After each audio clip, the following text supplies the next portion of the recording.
ان الحمد لله نحمده ونستعينه ونستغفره ونعوذ بالله من شرور انفسنا ومن سيئات اعمالنا من يهده الله فلا مضل له ومن يضلل فلا هادي له واشهد ان لا اله الا الله وحده لا شريك له واشهد ان محمدا عبده ورسوله اما بعد فان خير الحديث كتاب الله وخير الهدي هدي محمد صلى الله عليه واله وسلم وشر الامور محدثاتها وكل محدثة بدعة وكل بدعة ضلالة وكل ضلالة في النار.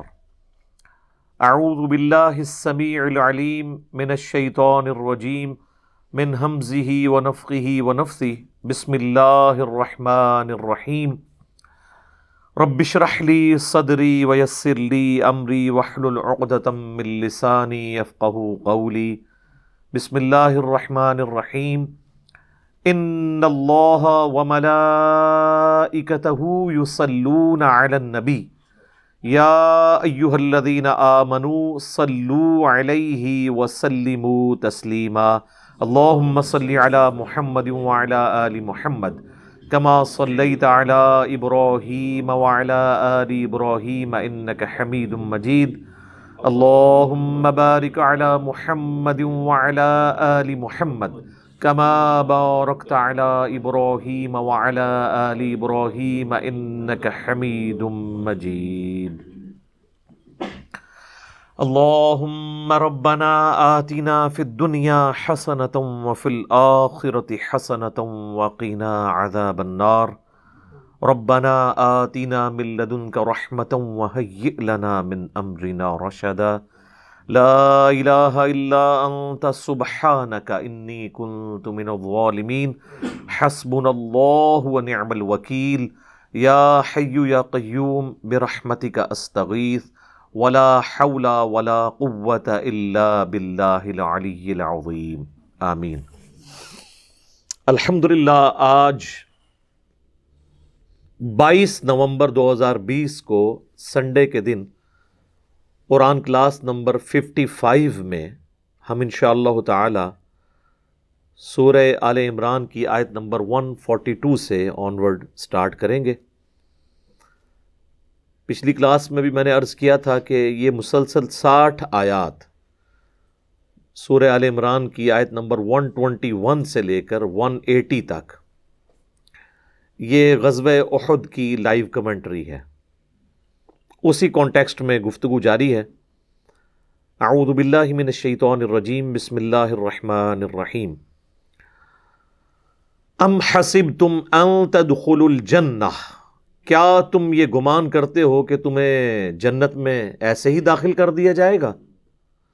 وَلَمَّا يَعْلَمِ اللَّهُ الَّذِينَ جَاهَدُوا مِنْكُمْ وَيَعْلَمَ الصَّابِرِينَ، حالانکہ ابھی تو اللہ نے جانچا ہی نہیں ہے کہ تم میں سے کون ہے جو اللہ کی راہ میں جہاد کرے، کوشش کرے اپنی جان اور مال کے ذریعے سے، اور کون ہے جو کہ صبر کرنے والا ہے، اللہ کی آزمائش پہ پورا اترنے والا ہے. یہ بڑی سخت آیت ہے اس حوالے سے کہ صحابہ اکرام کو چونکہ غزوہ احد میں تکلیف پہنچی تھی تو اللہ تعالیٰ نے فرمایا کہ اللہ تعالیٰ نے تو آزمائش کے بغیر چھوڑنا نہیں کسی کو بھی، جب تک اللہ تعالیٰ جانچے گا نہیں. ویسے یہاں پہ لفظ ہے یعلم اللہ، اللہ نے ابھی جانا نہیں ہے، لیکن عربی لنگوسٹک میں یہ جانچنے کے معنوں میں بھی اس اعتبار سے آتا ہے کہ یعنی فزیکلی جانچنے کے بعد اس کا علم لوگوں کے اوپر بھی آشکار ہو جائے کہ یہ کتنے ہیں جو نعرہ مارنے والے تھے لیکن نکلے کتنے بیچ میں سے. جس طرح کہ غزوہ احد میں نعرہ مارتے ہوئے تو 1000 کا لشکر گیا تھا، 300 تو بیچ میں سے ویسے ہی نکل آیا، بغیر لڑائی کے وہ واپس آ گیا عبداللہ ابن ابی کے ساتھ. اور عبداللہ ابن مسعود فرماتے ہیں کہ اللہ کی قسم غزوہ احد سے پہلے اگر مجھے کوئی کہتا نا کہ اللہ کے نبی کے ساتھیوں میں کوئی منافق بھی ہے تو میں کبھی یقین نہ کرتا کہ یہ اتنے ہی سارے، ظاہر ہے جو خود سلیم الفطرت لوگ ہوں ان کو سارے اچھے ہی نظر آ رہے ہوتے ہیں. سیدھے سادھے لوگ بھی ہوتے ہیں نا. تو وہ تو جب 300 کا لشکر لے کر عبداللہ ابن ابی الگ ہوا اور پیچھے رہ گئے 700 اور مقابلے میں 3000، تو پھر پتہ چلا کہ اچھا جی یہ تو صرف نعرہ مارنے والے تھے. جس طرح آج بھی نعرہ مارنے والوں کی تعداد زیادہ ہے، مسجد میں نماز پڑھنے والوں کی بہت کم. تو یہ ریشو پروپورشن شروع سے اس طریقے سے ڈسٹرب ہے. تو اللہ تعالیٰ یعنی وہ ان کو جانچے گا تاکہ وہ سامنے آ جائے سب کے کہ یہ کتنا دعوے دار جو بنتا پھرتا تھا، اب اس دعوے پہ کہاں تک سچا پورا اترا. اللہ تعالیٰ تو اپنے علم سے پہلے ہی جانتا ہے کہ کسی شخص نے کیا کرنا ہے، لیکن اس کے عدل کا تقاضا یہ ہے کہ وہ انسانوں کو ننگا کر دیتا ہے عملی طور پر، تاکہ باقیوں کو بھی پتہ چل جائے کہ یہ لوگ اسی قابل تھے، دیکھ لو کہ انہوں نے کیا کیا. اسی طریقے سے اہل ایمان کو بھی اللہ تعالیٰ نکھارتا ہے اور باقی لوگوں کو کہتا ہے کہ دیکھو اگر اس کو مرتبہ ملا ہے نا تو کسی قربانی کی وجہ سے.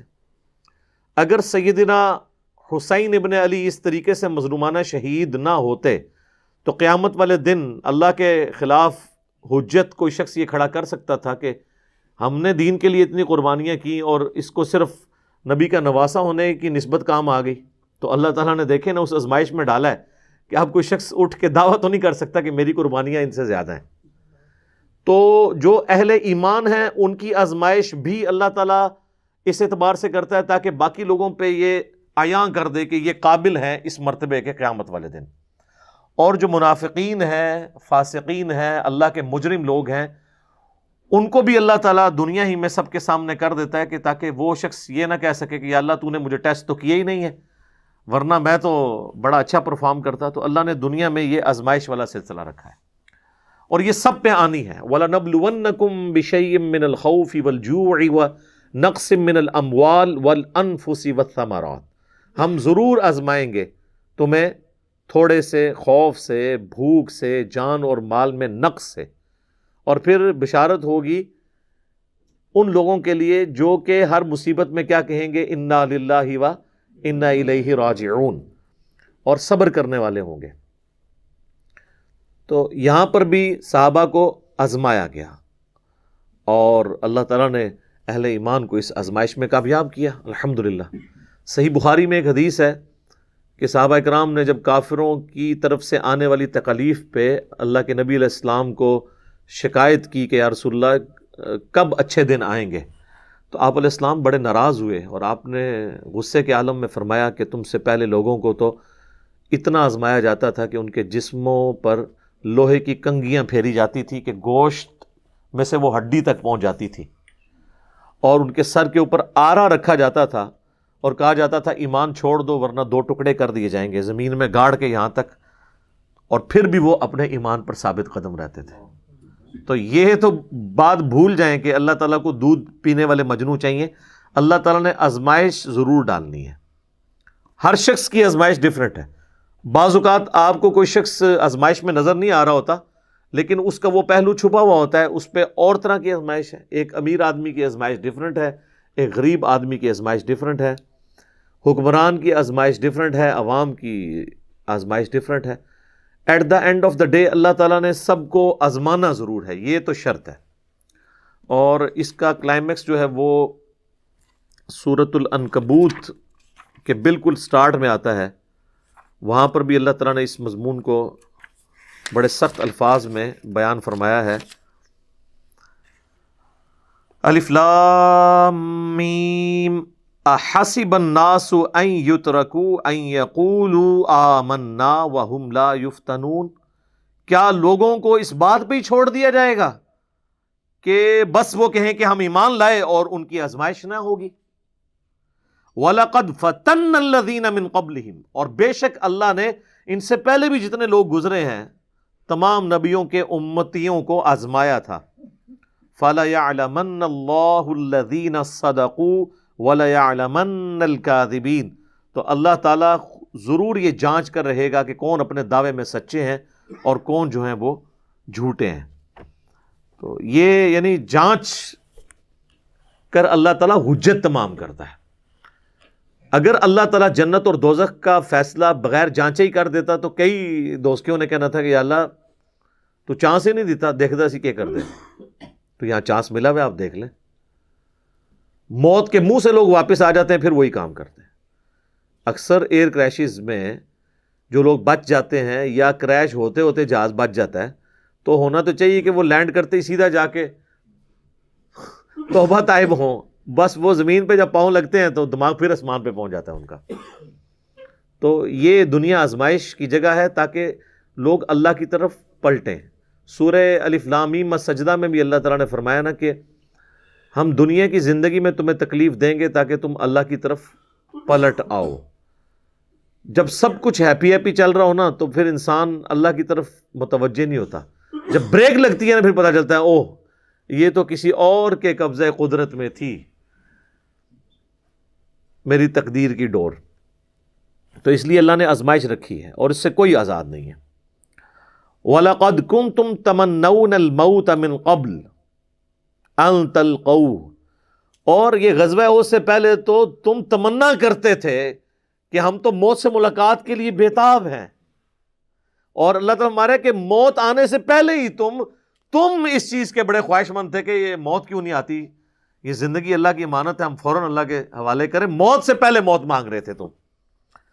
فَقَدْ رَأَيْتُمُوهُ وَأَنْتُمْ تَنْظُرُونَ، تو اب تم نے بہت دیکھ لی اپنی آنکھوں سے اپنے سامنے کہ یہ اتنا آسان کام نہیں ہے جان دینا. دیکھ لینا وہ آزمائش، یعنی نبی علیہ السلام کے ساتھ صرف 12 لوگ رہ گئے غزوہ احد میں 700 میں سے.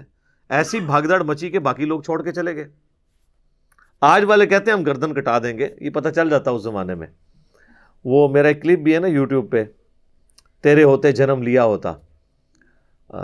تو وہ اس میں نے صحیح مسلم کی ایک حدیث بتائی تھی سیدنا حذیفہ ابن یمان کے حوالے سے. وہ آپ کلپ دیکھیں کہ وہ بات کرنا بڑا آسان ہے، پریکٹیکلی اس پہ عمل کرنا بہت مشکل ہے. تو اب موت تم نے اپنی آنکھوں سے دیکھ لی سامنے، اب پتہ چل گیا کہ موت کتنا آزمائش والا معاملہ ہے. انسان ویسے تو بڑی تمنا کرتا ہے، لیکن جب میدان جنگ میں آزمائش سے گزرنا پڑتا ہے پھر پتہ چلتا ہے کون ثابت قدم ہے. اب اگلی جو آیت ہے 144، یہ بڑی اہم آیت ہے سورہ آل عمران کی. اس میں اس واقعے کی طرف اشارہ ہے جو اللہ کے محبوب صلی اللہ علیہ وآلہ وسلم کی شہادت کی خبر جو ہے وہ مشہور ہو گئی تھی. المستدرک للحاکم میں ڈیٹیل کے ساتھ پوری حدیث ہے کہ نبی علیہ السلام کو زخم اتنا لگا کہ آپ کا اتنا خون بہہ گیا کہ آپ بے ہوش ہو گئے. اس کی وجہ سے یہ چیز مشہور ہوگی کہ آپ شہید ہو گئے. تو کئی صحابہ نے اپنی تلواریں پھینک دیں انکلوڈنگ سیدنا عمر کہ اب ہم نے کیوں لڑنا ہے. تو اللہ تعالیٰ نے اس کے اوپر گرفت فرمائی کہ نبی علیہ السلام کا سٹیٹس ایک انسان والا ہے. ان سے پہلے بھی جتنے پیغمبر گزرے وہ بھی انسان تھے، اور انسان کو ظاہر موت آئے گی. تو اس کا یہ مطلب نہیں ہے کہ تم نے دین سے الٹے قدم پھر جانا ہے. یہ دین جو تم نے قبول کیا ہے یہ اللہ کے نبی علیہ السلام کے اوپر یا اللہ کے اوپر کوئی احسان نہیں ہے، یہ تمہارا اپنے اوپر احسان ہے. اگر ثابت قدم رہو گے تو اللہ تعالیٰ تمہیں جزا دے گا، اور اگر جو کوئی دین سے الٹے قدم پھرے گا تو اللہ کا کچھ بگاڑ نہیں سکے گا. تو اس حوالے سے یہ آیت مبارکہ ہے. وما محمد الا رسول، اور دیکھو محمد تو نہیں ہے مگر ایک رسول. قد خلت من قبلہ الرسل، ان سے پہلے بھی کئی رسل گزر چکے ہیں. افا اماتا، اگر یہ پاکستان میں شہید ہو جائیں اور عربی میں مر جائیں، کیونکہ یہ ماتا کا ترجمہ تو پاکستان میں شہید کیا جاتا ہے نا، حالانکہ شہید بھی عربی زبان کا لفظ ہے. وہ انتقال یا وصال شریف کیا جاتا ہے بلکہ. افا اماتا او قتلا، یا شہید ہو جائیں پاکستان میں اور عربی میں قتل کر دیے جائیں. قتلا انقلبتم علی اعقابکم، تو کیا تم اپنے دین سے الٹے قدم پھر جاؤ گے. ومن ینقلب علی عقبیہ، تو جو کوئی بھی اپنے دین سے الٹے قدم پھرے گا فلن یضر اللہ شیئا، تو وہ اللہ کا کچھ نہیں بگاڑ سکے گا، یعنی وہ اپنا ہی نقصان کر لے گا. وَسَيَجْزِي اللَّهُ الشَّاكِرِينَ، اور ان قریب اللہ تعالیٰ جزا دے گا شکر گزاری کی روش اختیار کرنے والوں کو. اور شکر گزاری کیا ہے؟ ٹوٹل اوبیڈینس اللہ کی. بخاری اور مسلم دونوں میں حدیث ہے، حضرت سہل بن سعد الساعدی کہتے ہیں کہ اللہ کی قسم میں جانتا ہوں کہ غزوہ احد کے موقع پر جب اللہ کے نبی صلی اللہ علیہ وآلہ وسلم کو زخم لگا اور آپ کے دانت شہید ہو گئے تو کون شخص تھا جو آپ کے زخم کو دھوتا تھا اور کون پانی لے کر آیا؟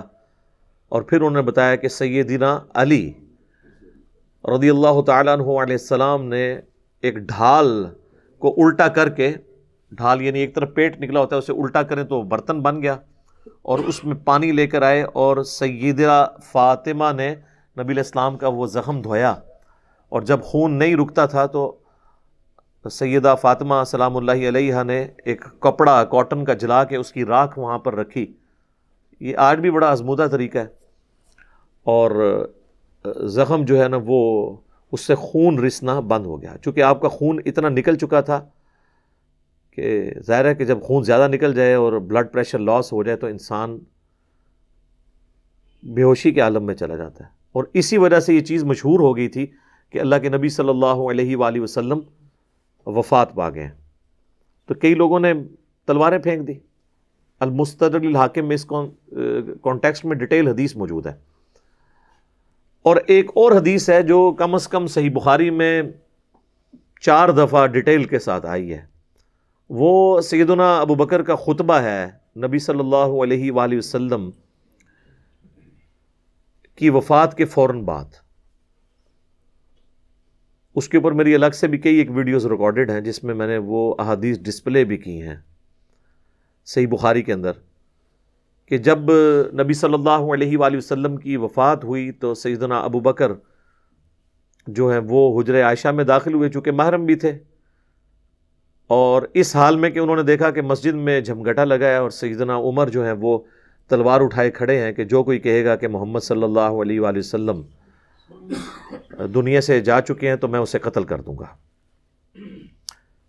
سیدنا ابو بکر حجرہ عائشہ میں داخل ہوئے، اللہ کے نبی صلی اللہ علیہ وآلہ وسلم کے مبارک چہرے سے کفن ہٹایا اور آپ کے ماتھے پر بوسہ دیا اور کہا، اے اللہ کے رسول، اللہ تعالیٰ آپ پر 2 موتیں کبھی جمع نہیں کرے گا، ایک موت آپ کا مقدر تھی وہ تو آپ کو آنی تھی، یعنی ہر انسان کے لیے ایک ہی موت ہے، دوسری موت نہیں۔ اب آپ آخرت کی زندگی میں چلے گئے تو موت کا مزہ جو ایک دفعہ تو سب نے چکھنا تھا وہ آپ نے چکھ لیا، یہ 2 موتیں جمع نہیں کرے گا۔ اس کا مطلب یہ تھا کہ سیدنا عمر کو جو یہ غلطی لگ گئی تھی کہ شاید نبی علیہ السلام ڈورمنٹ پوزیشن میں چلے گئے ہیں اور آپ دوبارہ دنیا میں واپس آ جائیں گے، جس طرح کہ سیدنا موسیٰ علیہ السلام کوہ طور سے واپس آئے تھے، تو اس کی آپ نے نفی کی کہ نہیں، اس طرح نہیں ہو سکتا، ایک ہی دفعہ موت آنی ہوتی ہے، اب حضور کو موت آئی، اب آپ دنیا میں واپس نہیں آئیں گے۔ سورۃ الواقعہ میں، سورہ یاسین میں واضح موجود ہے کہ جو دنیا سے چلا گیا وہ واپس نہیں آئے گا۔ اور اس کے بعد سیدنا ابو بکر، صحیح بخاری کے الفاظ ہیں، مسجد نبوی میں آئے اور دیکھا کہ سیدنا عمر کے گرد لوگ جمع ہیں، تو وہ سیدھا ممبر پہ چڑھے اور کہا عمر کو اس کے حال پہ چھوڑ دو۔ یعنی اس وقت حضرت عمر کو یعنی سمجھانے کی لوگ کوشش کر رہے تھے، تو انہوں نے کہا ان کو چھوڑ دیں، آپ میری طرف متوجہ ہو۔ چونکہ سیدنا ابو بکر کا ایک مرتبہ اس حوالے سے سیدنا عمر سے بھاری تھا، لوگ ان کی طرف متوجہ ہوئے، تو انہوں نے ممبر پر چڑھتے ہی پہلا جملہ حمد و ثناء کے بعد جو بولا وہ پاکستان کے قانون 295C میں کروڑوں لوگ شاید اسے گستاخانہ جملہ سمجھتے ہیں، اگر ان کو پتہ نہ ہو کہ یہ سیدنا ابو بکر کا خطبہ ہے۔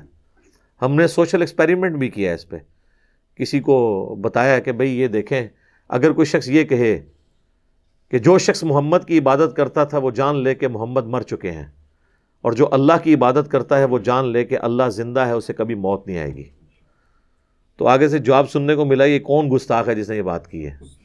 کوئی بھی نہیں، حضور کی تو عبادت کوئی بھی نہیں کرتا ہے، کون جملے بنا دو۔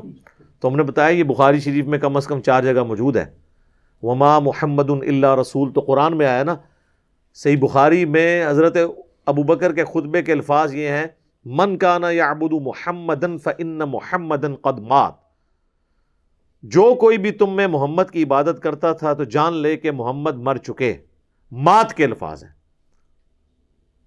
ومن یعبد اللہ، اور جو کوئی اللہ کی عبادت کرتا ہے یا کرے گا، مضارع کا صیغہ استعمال ہوا ہے، فإن اللہ حی لا یموت، تو بے شک اللہ تعالیٰ زندہ ہے، اسے کبھی موت نہیں آئے گی۔ تو یہ خطبہ آپ نے یعنی پڑھا، اور پھر اس کی دلیل میں سیدنا ابو بکر نے قرآن کی یہی آیت تلاوت کی، سورہ آل عمران آیت نمبر 144، اور امام بخاری نے کتاب التفسیر چیپٹر جو قرآن کی تفسیر کا لکھا ہے صحیح بخاری کے اندر، اس آیت کو انہوں نے ہیڈنگ بنا کے یہ حضرت ابو بکر کا خطبہ نقل کیا ہے، وما محمد الا رسول قد خلت من قبلہ الرسل افئن مات او قتل انقلبتم علی اعقابکم، محمد تو نہیں مگر ایک رسول، اگر یہ مر جائیں یا قتل کر دیے جائیں تو کیا تم دین سے الٹے قدم پھر جاؤ گے؟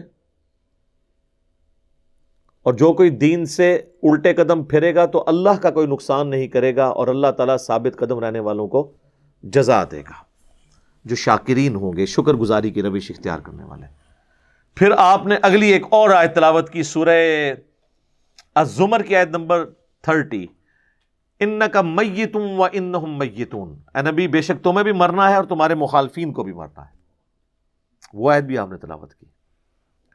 تو آپ اندازہ کریں کہ یعنی صحابہ کرام جو ہیں وہ اپنی بات کی دلیل میں قرآن سے آیات پیش کیا کرتے تھے۔ وہ کہتے ہیں نا ساڑھے خلاف آیتاں پڑھ دینے جی قرآن تو بھئی قرآن اگر تواڈے خلاف آیت ہے نا تو تسی مسلمان نہیں ہو، کیونکہ مسلمان تو وہ ہوتا ہے کہ جو قرآن کے مطابق ہو، نہ کہ یہ کہ اس کے عقیدوں کے خلاف قرآن میں آیت آ جائے۔ تو اگر کوئی کہہ رہا ہے ساڑھے خلاف آیتاں پڑھ دے تو سمجھ لو کہ پھر تسی تو کافر ہی ہوئے نا، مسلمان کے خلاف تو قرآن کی آیت نہیں پڑھی جا سکتی نا۔ اگر آپ کا وہ عقیدہ ہے تو آپ کے خلاف کہاں سے ہوگی؟ تو صحابہ کرام دیکھیں کہ قرآن سے دلیل پیش کیا کرتے تھے، یعنی وہ اپنی بات کی دلیل بھی قرآن سے پیش کرتے تھے۔ لیکن یہاں پہ ایک بڑی حیران کن چیز ہے جس کو میں نے ہی پوائنٹ آؤٹ کیا ہے، میں نے کہیں پڑھے ہوئے نہیں یہ دیکھا، حالانکہ یہ بہت ضروری تھا کہ اس چیز کو ہائی لائٹ کیا جاتا، کہ حضرت ابو بکر نے ایک فرضی جملہ کیوں بولا؟ کوئی ضرورت نہیں تھی، اور جملہ بھی ان لوگوں کے سامنے بولا کہ جن میں سے کوئی بھی رسول اللہ کی عبادت نہیں کرتا تھا۔ یہ لوگ ہوتے تو یہ ان کو کھڑے ہو کے کہتے بھی تو کی اتنے تقریریں پہ کرنا ہے، کوئی دروشی پڑھ، تو اتنے حضور دی میت ہوتے، تو اتنے گستاخانہ آیتاں پڑھ رہے ہیں کہ جی جو محمد کی عبادت کرتا تھا وہ جان لے کے محمد مر چکے ہیں۔ ایک اتنے لکھے ہے قرآن چ کون ہی گلا بنانا ہے، سیدھے کوئی عبادت نہیں کرتے، خود سے ہی باتیں بناتے ہو۔ سیدنا ابو بکر نے بیسیکلی امت کو یہ میسج دیا کہ نبی علیہ السلام کی تعلیم یہ ہے کہ آپ کو بت نہیں بنانا، اور اس پہ میں بولا کرتا ہوں کہ یہ محمد رسول اللہ صلی اللہ علیہ وآلہ وسلم کی کامیابی ہے کہ آپ نے ایسی ٹیم اپنے بعد چھوڑی ہے جو ان کی میت پہ ان کے فضائل بیان نہیں کر رہی، توحید بیان کر رہی ہے، کیونکہ ان کو پتا تھا کہ محمد رسول اللہ سے بھی آلموسٹ 500-600 سال پہلے ایک شخصیت دنیا میں گزری جس کے نام پہ دنیا کا سب سے بڑا شرک ہو رہا ہے، عیسیٰ ابن مریم۔ نبی صلی اللہ علیہ وآلہ وسلم نے ایک دوسرا عیسیٰ ابن مریم بن جانا تھا اگر صحابہ کرام شروع میں اس معاملے کو کل نہ کرتے، اور یہ انہوں نے اپنی ذاتی اختراع نہیں تھی، یہ نبی علیہ السلام کی مبارک تربیت کا اثر تھا، کیونکہ صحیح بخاری میں موجود ہے، دیکھنا میری شان کو اس طرح بلند نہ کرنا جس طرح عیسیٰ ابن مریم کے ماننے والوں نے ان کو ان کی شان میں بڑھا دیا، ڈیوینٹی ان کے بارے میں کلیم کر دی۔ میں اللہ کا بندہ اور اس کا رسول ہوں، مجھے اللہ کا بندہ اور اس کا رسول ہی کہنا۔ تو دیکھ لیں سیدنا ابو بکر نے عقیدہ توحید اس وقت امت میں راسخ کیا۔ یہاں تو کوئی پیر کوئی بزرگ مر جاتا ہے نا تو اس کی شان میں نغمے بنا لیے جاتے ہیں۔ یہ بھی دیکھ لیں آپ، کل خادم رضوی صاحب کی ڈیتھ کے اوپر وہ کسی نے راتوں رات بیٹھ کے ترانہ بھی لکھ لیا ہے، اور وہ ترانہ انہوں نے بڑے اچھے انداز میں اس کو گا بھی دیا ہے، اور ان کی میت کے اوپر وہ چل بھی رہا ہے۔ اور نبی علیہ السلام سے زیادہ تو کوئی تعریف کے لائق نہیں ہے نا مخلوقات میں، لیکن آپ کی میت کے اوپر کوئی درود شریف کی کوئی گھیٹیاں نہیں پڑیاں جا رہی ہیں، کوئی چادر نہیں کھلاری ہوئی، توحید کا خطبہ بیان ہو رہا ہے کہ اللہ کے نبی فوت ہو چکے ہیں۔ سیدنا عمر کے الفاظ ہیں صحیح بخاری میں، جب میں نے ابو بکر کا یہ خطبہ سنا تو میری ٹانگیں میرے جسم کا بوجھ نہیں اٹھا سکی۔ اچھا، آپ لوگ قرآن و حدیث سنتے ہیں تو غصہ آ جاتا ہے، صحابہ قرآن و حدیث اپنے عقیدے کے خلاف سنتے تھے نا تو ان کی ٹانگیں ان کے جسم کا بوجھ نہیں اٹھاتی تھی، وہ اتنے پشیمان ہوتے تھے کہ میں غلط کانسیپٹ کے اوپر ہوں، میں فوراً رجوع کروں۔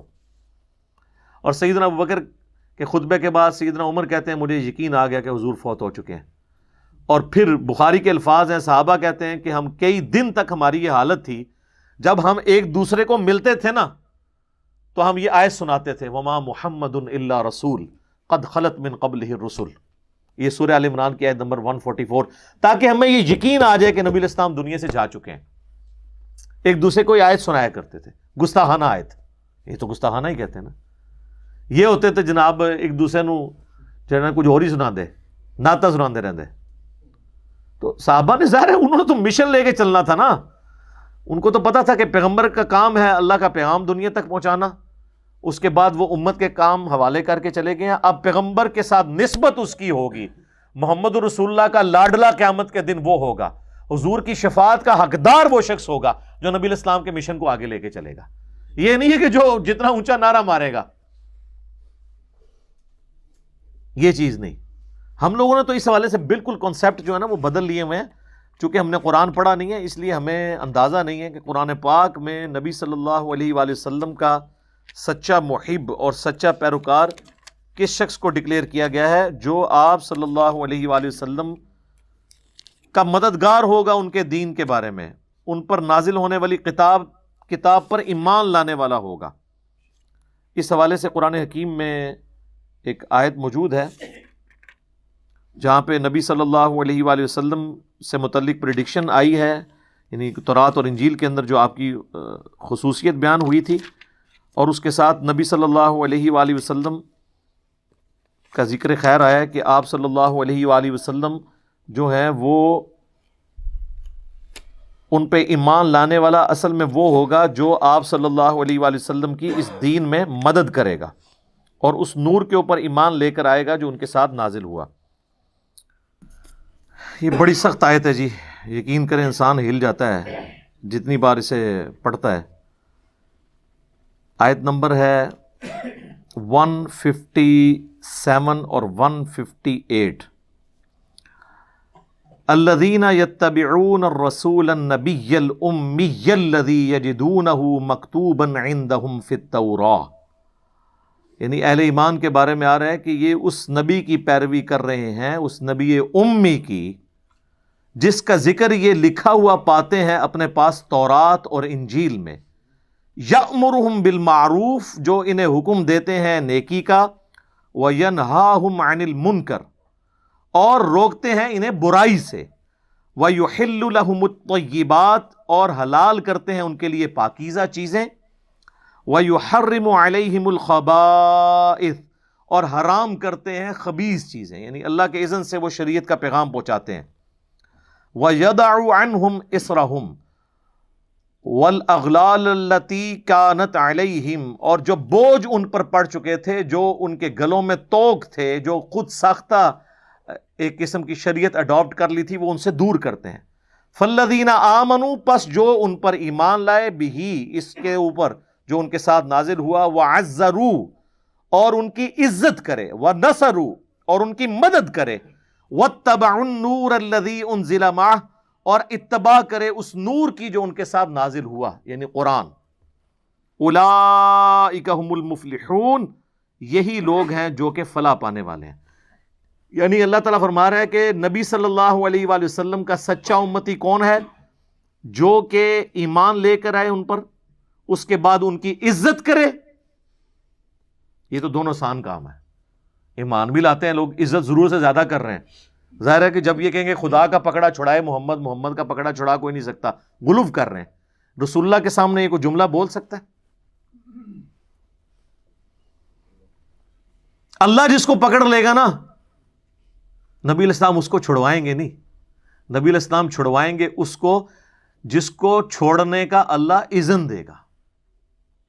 دھونس کے ساتھ کوئی کسی کو نہیں چھڑوا سکتا، شفاعت بالاذن ہے۔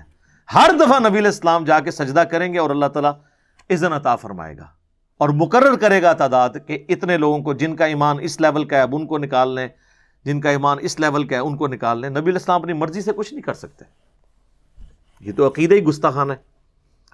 تو اللہ تعالیٰ ہمارا ایمان لاؤ اس نبی کے اوپر، عزت کرو، وَنَصَرُوا، اور مدد کرو ان کی کاز میں، ان کے مشن میں، وَاتَّبَعُوا النُّورَ الَّذِي أُنزِلَ مَعَهُ، اور اتباع کرو اس نور کی جو ان کے ساتھ نازل ہوا، یعنی قرآن۔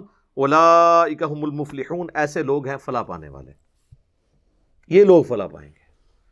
تو فلاح کے لیے صرف ایمان لانا ضروری نہیں ہے، بلکہ رسول اللہ کی مدد بھی کرنی ہے، آپ کی عزت اور تعظیم کے ساتھ آپ کی مدد اور قرآن کی پیروی۔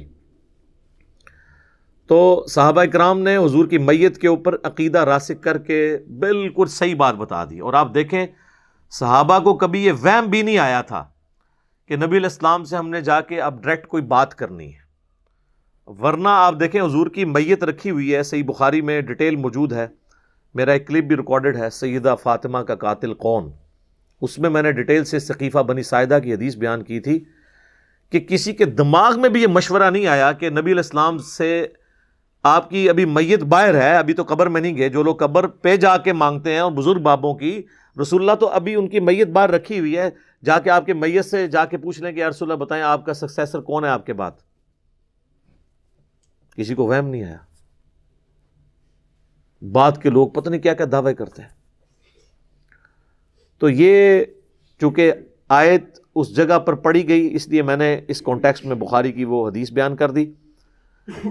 اب اگلی آیت میں اللہ تعالیٰ فرما رہا ہے وَمَا كَانَ لِنَفْسٍ أَن تَمُوتَ إِلَّا بِإِذْنِ اللَّهِ، کوئی جان بھی بغیر اللہ تبارک و تعالیٰ کے اذن کے مر نہیں سکتی۔ کتابم مؤجلا، یہ موت کا وقت مقرر ہے، یعنی کوئی شخص وقت سے پہلے نہیں مر سکتا۔ یہ ہو ہی نہیں سکتا کہ کوئی شخص کہے کہ جی میں جو ہوں وہ فلاں جگہ نہ جاؤں تو میں بچ جاؤں گا، یا فلاں جگہ چلا گیا تو میں مر جاؤں گا۔ وقت سے پہلے نہیں کوئی مر سکتا، یہ تو ڈیفینیٹ ہے۔ سورۃ النساء میں آیا ہے کہ اگر تم اپنے آپ کو مضبوط قلعوں میں بھی بند کر لو نا، موت تمہیں وہاں بھی آ کر رہے گی۔ اور سیدنا خالد ابن ولید کے جو اشعار ہیں عربی میں، جو ان کے مقبرے کے ساتھ جو مسجد ہے اس کی دیوار پہ ابھی بھی لکھے ہوئے ہیں کہ اگر موت جنگوں کے میدان کے اندر آتی ہوتی نا تو میں نے 100 سے زیادہ جنگوں میں حصہ لیا ہے، اور میرے جسم میں کوئی ایک جگہ بھی ایسی بچی نہیں ہے کہ جس میں کوئی تلوار یا برچھی کے زخم کے نشان نہ ہو، لیکن میں بھی آج ایک بوڑھے اونٹ کی طرح بستر مرگ پہ مر رہا ہوں۔ اگر موت میدان جنگ میں آنی ہوتی تو میرے سے زیادہ سوٹیبل پرسنالٹی کوئی نہیں تھی۔ اور یہ خالد ابن ولید آج کل کے کوئی جنرل نہیں تھے جو پیچھے بیٹھ کے صرف حکم دے سکتے ہیں، یہ وہ تھے جو فرنٹ سے لیڈ کرتے تھے اور دشمن کی صفوں میں آگے تک چلے جایا کرتے تھے۔ تو موت اگر میدان جنگ میں آنی ہوتی تو 100 جنگوں میں نہیں آئی، موت ان کو آئی ہے تو بستر مرگ پہ آئی ہے۔ بہرحال یہ تو حدیث ہے صحیح مسلم میں کہ جس شخص کے دل میں شہادت کی تمنا ہو وہ اپنے بستر پہ بھی مرے تو اللہ تعالیٰ اسے شہید لکھ دیتا ہے۔ اور اس کے برعکس دوسری حدیث ہے صحیح مسلم میں کہ جس شخص کے دل میں شہادت کی تمنا نہیں ہے تو وہ منافقت کی ایک شاخ پر مرے گا، وَلِعَوْذُ بِاللَّهِ تعالیٰ۔ یعنی اللہ کے لیے جان کی قربانی کی تمنا ضرور ہونی چاہیے دل کے اندر، یہ ہمارے ایمان کا تقاضا ہے۔ وَمَن يُرِدْ ثَوَابَ الدُّنْيَا نُؤْتِهِ مِنْهَا، جو کوئی دنیا کا فائدہ چاہے گا ہم اسے دے دیں گے۔ وَمَن يُرِدْ ثَوَابَ الْآخِرَةِ، اور جو آخرت کا فائدہ چاہے گا نُؤْتِهِ مِنْهَا، ہم اسے اس میں سے دے دیں گے۔ وَسَنَجْزِي الشَّاكِرِينَ، اور ان قریب ہم بدلہ دیں گے شکر گزاری کی روش اختیار کرنے والوں کو۔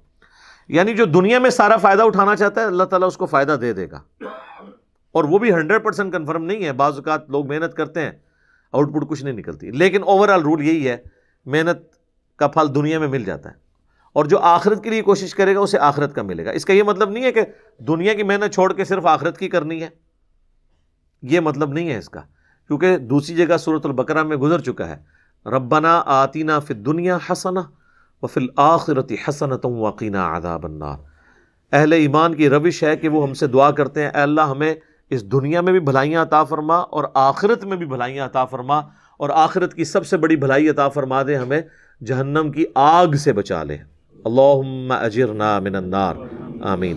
ربنا اصرف عنا عذاب جہنم ان عذابها کان غراما، آمین۔ اللہم انی اعوذ بک من عذاب جہنم، آمین۔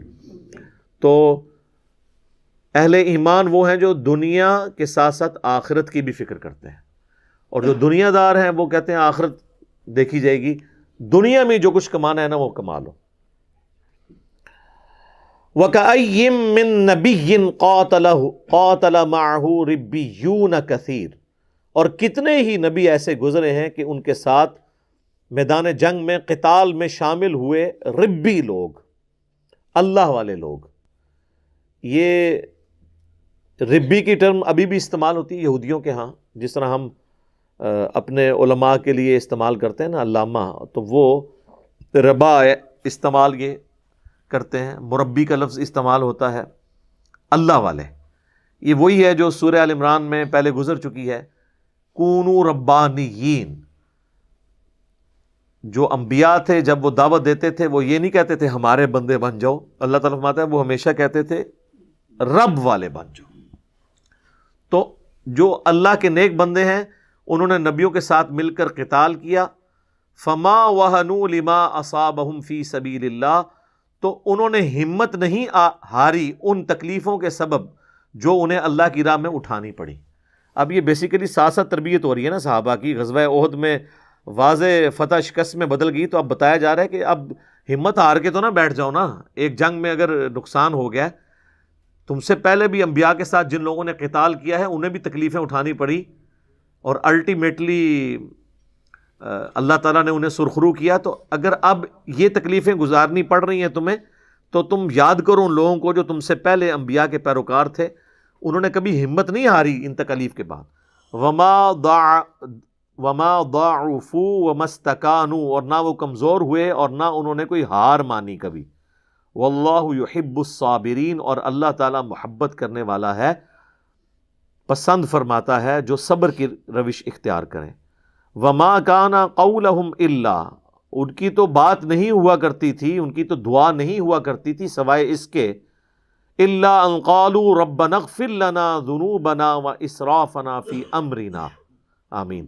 اے رب ہمارے ہمیں بخش دے ہمارے گناہوں کو اور ہماری جو زیادتیاں کی ہیں ہم نے، فی امرنا اپنے کاموں میں، وثبت اقدامنا اور ہمارے قدموں کو مضبوط کر دے، وانصرنا علی القوم الکافرین اور ہماری مدد فرما کافروں کے مقابلے پر۔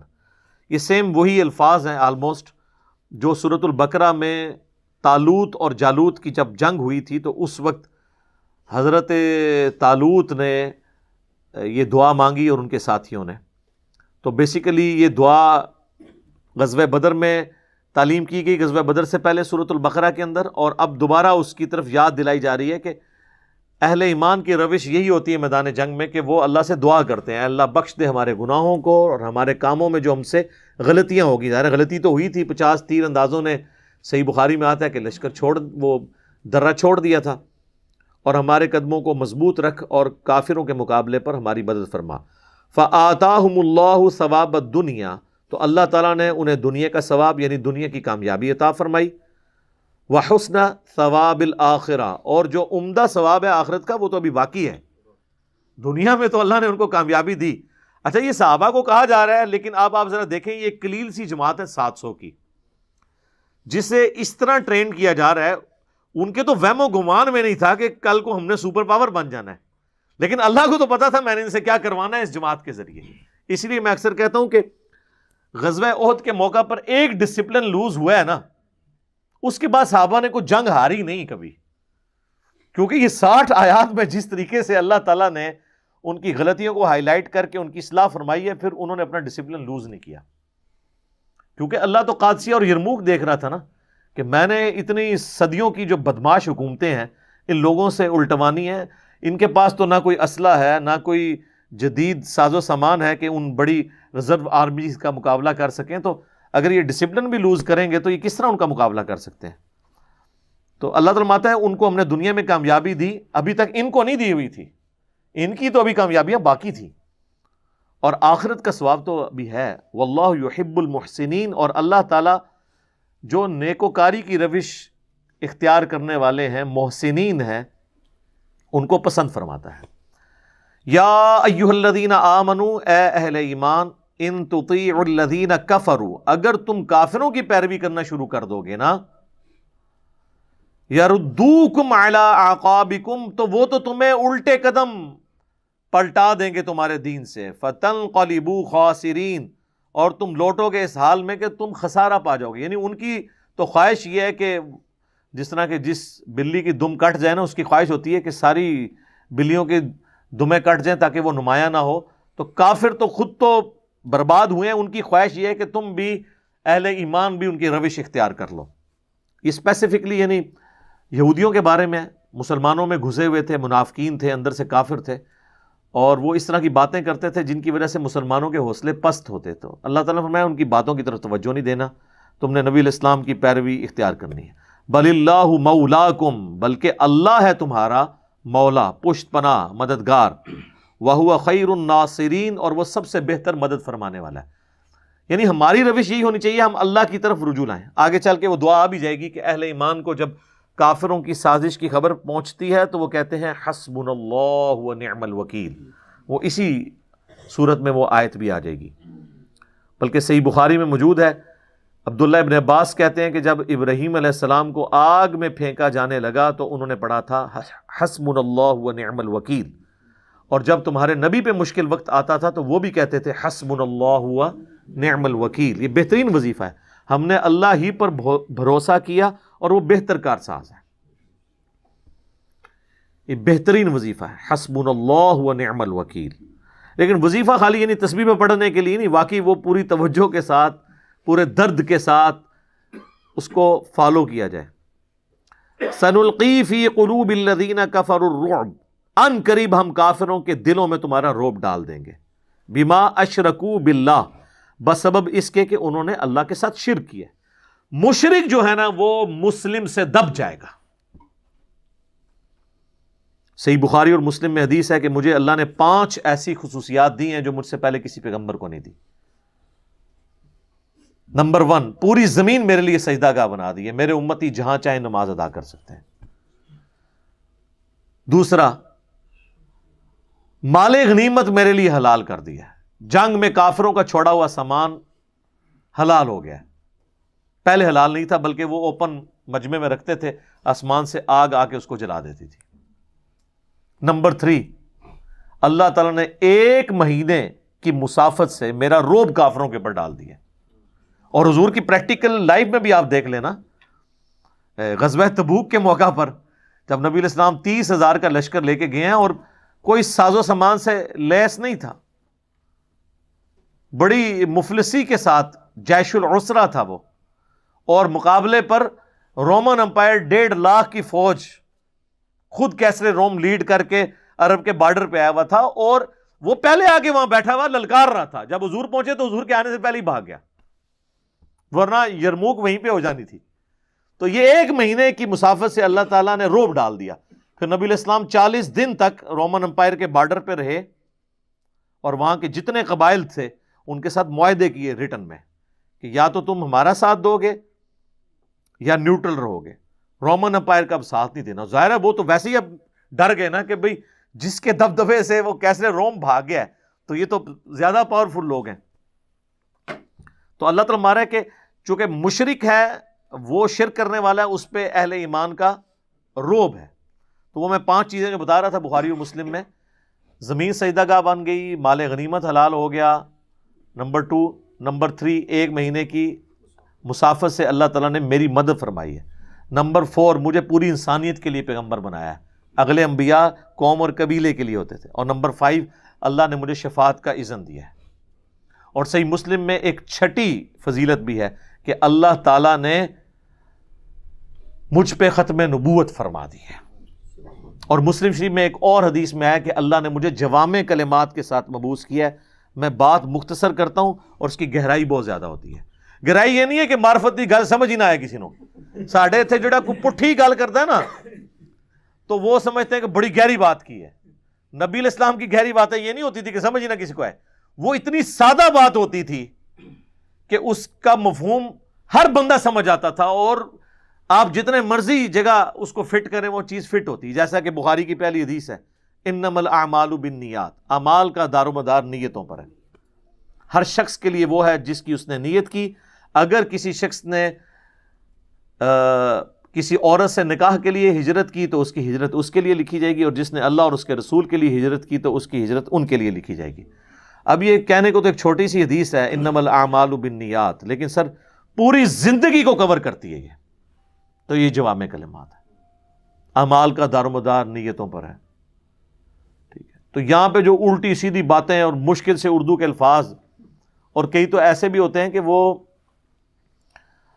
یعنی بولنے والے کو بھی نہیں اس کا مطلب پتا ہوتا، اگر پوچھ رہے ہیں کہ آپ نے کیا بولا ہے تو اس کو بھی نہیں پتا ہوتا، وہ اسی طریقے سے کوٹ کرتے جا رہے ہوتے ہیں، پھر پروننسیشن بھی غلط ہوتی ہے بعض اوقات، اور وہ اپنی طرف سے روب ڈال رہے ہیں۔ اچھا دیکھیں، جو روب ڈالنے کے لیے مشکل اردو بولتا ہے نا یا عربی کے الفاظ، اگر وہ تجوید کی غلطی کرتا ہے نا تو اس کو تو نہیں چھوڑنا چاہیے، کہ بھئی تو نے اگر رو بھی ڈالنا تھا تو کوئی بات سیکھ تو لیتا کہ یہ لفظ صحیح طریقے سے ادا کیسے کیا جاتا ہے۔ معلم ينزل به سلطانا، یعنی وہ شرک کرتے ہیں جس کے بارے میں اللہ نے کوئی سند نازل نہیں کی ہے، اللہ کے ساتھ ہستیاں ٹھہراتے ہیں، یا مشرکین عرب اللہ کی بیٹیاں کہتے تھے فرشتوں کو، اللہ نے تو کوئی سند نازل نہیں کی ہے۔ حضرت عیسیٰ کو اللہ کا بیٹا کہتے تھے، اللہ نے تو اس کی کوئی سند نازل نہیں کی ہے۔ یہ ان کے خود ساختہ عقائد اور نظریات ہیں۔ وَمَأْوَاهُمُ النَّارُ، ان لوگوں کا ٹھکانہ ہے آگ، وَبِئْسَ مَثْوَى الظَّالِمِينَ، اور کیا ہی برا ٹھکانہ ہے ظالموں کا۔ اچھا، یہ ظالم کوئی اللہ پہ ظلم نہیں کر رہے، اپنے اوپر ظلم کر رہے ہیں۔ اللہ پہ تو ظلم کوئی نہیں کر سکتا، یعنی اپنی جان پر ظلم کر رہے ہیں، اپنے ساتھ زیادتی کر رہے ہیں۔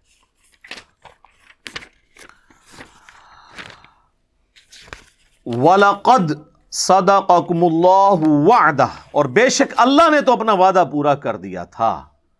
کیا وعدہ تھا؟ کہ غزوہ احد میں تمہیں فتح دوں گا۔ اب صحابہ کے دل میں یہ بھی آ رہا تھا کہ بھئی نبی علیہ السلام تو ہمیں پہلے بشارت دے رہے تھے کہ جنگ جیت جاؤ گے، تو ہم تو ہار گئے ہیں، لیکن وہ ایک لمحے کے لیے بات بھول گئے کہ یہ جنگ جیت کے ہارے تھے۔ تو جیت کے کیوں ہارے تھے؟ اپنی غلطیوں کی وجہ سے۔ تو اللہ تعالیٰ ہمارا وَلَقَدْ صَدَقَكُمُ اللَّهُ وَعْدَهُ، اور بے شک اللہ تعالیٰ نے تو دیکھو اپنا وعدہ پورا کر دیا تھا۔ اِذْ تَحُسُّونَهُمْ بِإِذْنِهِ، جبکہ وہ اللہ کے حکم سے تم کافروں کو کاٹ رہے تھے، حَتَّى، یہاں تک کہ اِذَا فَشِلْتُمْ وَتَنَازَعْتُمْ فِي الْأَمْرِ، تم نے بزدلی دکھائی اور اللہ کے نبی علیہ السلام کے حکم میں تنازع کھڑا کر دیا۔ وَعَصَيْتُم مِّن بَعْدِ مَا أَرَاكُم مَّا تُحِبُّونَ، اور اس کے بعد کہ تم میں جو چیز پسند تھی تم نے وہ دیکھ لی تو تم نافرمانی میں مبتلا ہو گئے۔ اچھا، اب وہ پسندیدہ چیز کون سی ایسی دیکھ لی تھی کہ وہ اللہ کے نبی کی نافرمانی میں مبتلا ہو گئے؟ آگے اس کا ذکر آ جائے گا، مال غنیمت۔ اچھا، بعض لوگوں نے یہ سمجھا کہ شاید یہ قرآن میں جو آیات ہیں یہ شاید صحابہ کی توہین ہو جائے گی، تو انہوں نے اس کا مطلب اپنی طرف سے مولڈ کر دیا کہ جی یہ من بعد ما اراکم ما تحبون سے مراد ہے جنگ میں فتح۔ تو چونکہ صحابہ کی یہ خواہش تھی کہ جنگ میں فتح ہو، تو یہ ان کی محبوب ترین چیز تھی، تو جنگ میں فتح پانے کے بعد انہوں نے جو ہے وہ مال غنیمت سمیٹا، مال غنیمت کی محبت میں نہیں سمیٹا، اور اس میں ڈاکٹر اسرار صاحب بھی شامل ہیں۔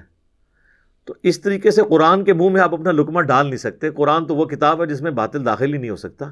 اگلے الفاظ اس آیت کی حفاظت کریں گے کہ اس سے مراد کیا ہے، اور پھر بخاری اور مسلم میں جو احادیث موجود ہیں وہ تو بالکل واضح ہیں۔ صحیح بخاری میں آپ غزوہ احد کا چیپٹر نکال کے پڑھ لیں تو آپ کو پتہ چل جائے گا کہ نافرمانی کی نبی علیہ السلام کی، اور آپ کے الفاظ کیا تھے۔ صحیح بخاری میں الفاظ ہیں، آپ نے 50 تیر اندازوں کا لشکر عبداللہ ابن جبیر، یہ جیب کے ساتھ ہے، ان کی سرکردگی میں ایک پہاڑی ٹیلے پہ کھڑا کیا، کیونکہ آپ کو یہ خطرہ تھا کہ پیچھے تو پہاڑ ہے نا، تو یہ تو پیچھے سے تو کافر حملہ آور نہیں ہو سکتے، سامنے سے حملہ آور ہوں گے۔ ایک راستہ تھا پیچھے سے آنے کا، تو آپ نے اس راستے میں وہ جو ایک پہاڑی چوٹی تھی چھوٹی سی، جو آج بھی آپ غزوہ احد کے جو شہداء ہیں ان کے قبرستان کے پاس موجود ہے، آپ چڑھ کے دیکھ سکتے ہیں، زیادہ اونچی نہیں ہے، اس پہ 50 تیر انداز اکٹھے کر دیے اور ان کی ڈیوٹی لگائی کہ اگر پیچھے سے کافروں نے حملہ کیا نا تو تم نے ان کو تیر مارنے ہیں، اسی وجہ سے کافر پیچھے سے حملہ نہیں کر سکے۔ اور آپ نے اتنے سخت لفظ استعمال کیے کہ تم دیکھو کہ پرندے ہماری بوٹیاں اٹھا کے لے کے جا رہے ہیں، تب بھی تم نے میرے حکم کے بغیر یہ درہ نہیں چھوڑنا۔ مجھے بتائیں اس سے زیادہ کس طرح کسی کو سمجھایا جا سکتا ہے؟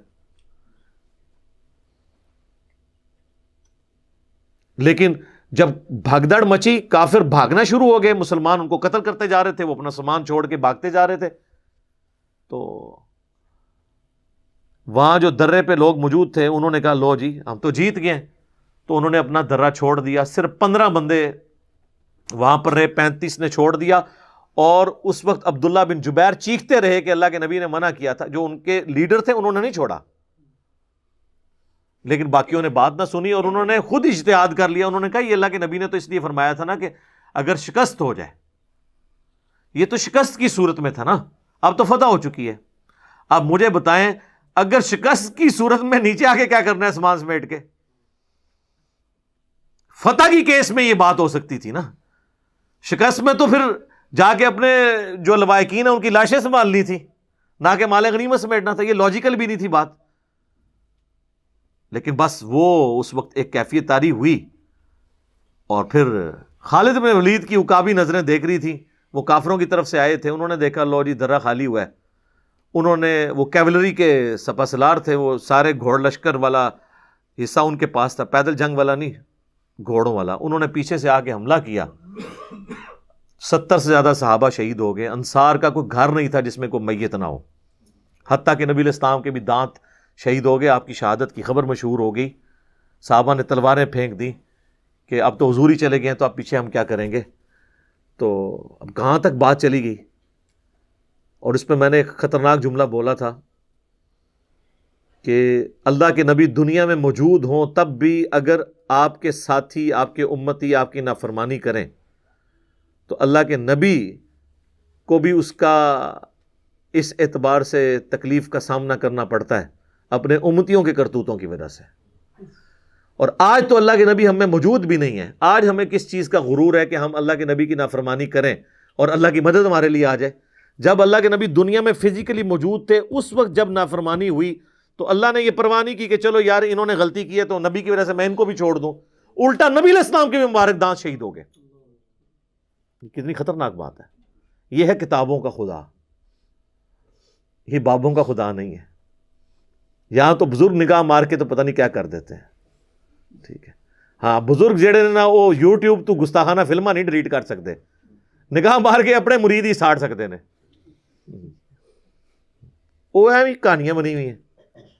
یہ یعنی بڑا خطرناک معاملہ ہے. تو اللہ تعالیٰ کہ تم نے جب وہ دیکھ لیا جو تمہیں پسند تھا تو وہ مال غنیمت ہی تھا. دیکھ لیں اسی آیت میں آ گیا منکم من یرید الدنیا، تم میں سے بعض ہیں جو دنیا کے طلبگار ہو چکے ہیں.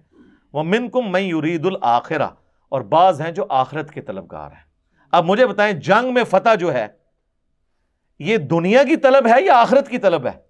آخرت کی. کوئی کافر کے خلاف جنگ جیتنا، تو یہاں کیوں آیا کہ تم میں سے دنیا کے طلبگار بھی ہیں؟ جنگ میں جیتنے کی خواہش رکھنا ہے یہ دنیا پرستی ہے کیا کافروں کے خلاف؟ نہیں. تو یہ مال غنیمت کا ذکر ہے. اور تم میں سے بعض آخرت کے چاہنے والے ہیں. آخرت کے چاہنے والے وہ 15 تھے جنہوں نے اللہ کے نبی کے حکم کو نہیں توڑا. ثم صرفکم عنہم لیبتلیکم، پھر پیچھے ہٹا دیا تمہیں ان کے تعاقب سے تاکہ وہ آزمائے تمہیں. اللہ تعالیٰ نے پھر غیبی مدد کی ہے، ادروائز تو معاملہ بڑا تلپٹ ہو گیا تھا. وَلَقَدْ عَفَا عَنْكُمْ، بے شک اللہ تعالیٰ نے تمہیں معاف کر دیا. تو معاف کس چیز پہ کیا جاتا ہے؟ غلطی کے اوپر. وَاللَّهُ ذُو فَضْلٍ عَلَى الْمُؤْمِنِينَ، اور اللہ تعالیٰ اہل ایمان پر فضل و کرم فرمانے والا ہے.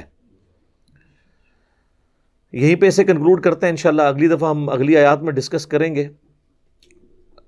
بہرحال یہ آیت اس بات کا ثبوت ہے کہ اپنی غلطیوں کے باوجود اللہ تعالیٰ نے صحابہ کرام علیہم رضوان کو معاف فرما دیا. لہٰذا آج کی ڈیٹ میں ہم اس واقعے کو تو ضرور ڈسکس کرتے ہیں، اس سے عبرت بھی ضرور حاصل کرتے ہیں، لیکن اس کی بنیاد کے اوپر کسی صحابی کی توہین نہیں کر سکتے، کیونکہ جب اللہ نے معاف کر دیا تو ہم تو کوئی نہیں ہوتے ہیں کہ ان کی توہین بیان کریں.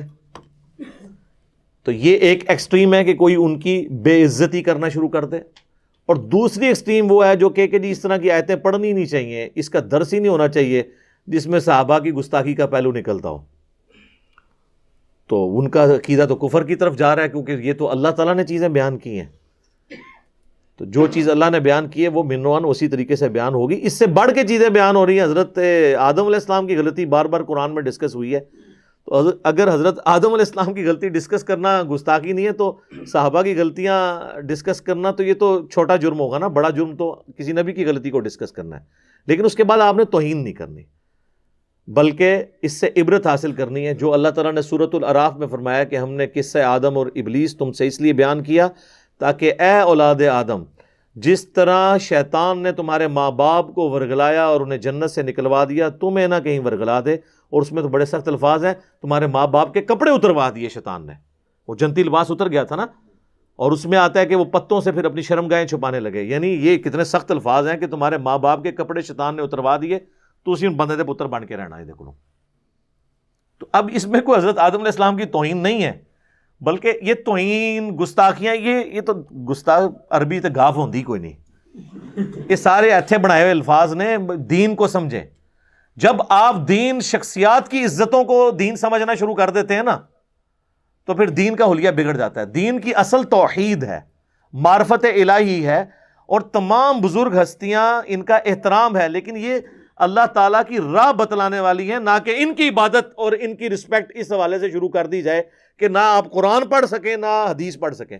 بار شریعت کے مقدمے میں مفتی امجد علی جو خلیفہ اعلیٰ حضرت کے، انہوں نے باقاعدہ لکھا ہے کہ قرآن میں جن جگہوں پر انبیاء کی غلطیوں کا بیان ہوا ہے، اس کو تلاوت کے علاوہ پڑھ کے درس دینا حرام ہے.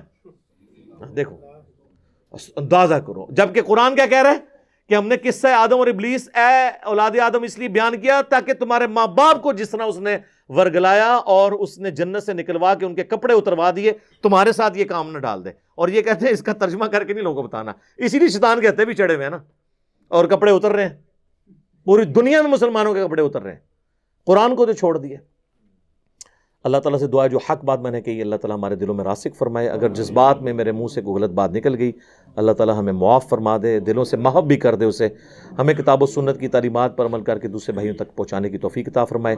سبحانک اللہم و بحمدک، اشہد ان لا الہ الا انت، استغفرک و اتوب الیک، وما علینا الا البلاغ المبین. جزاکم اللہ خیرا.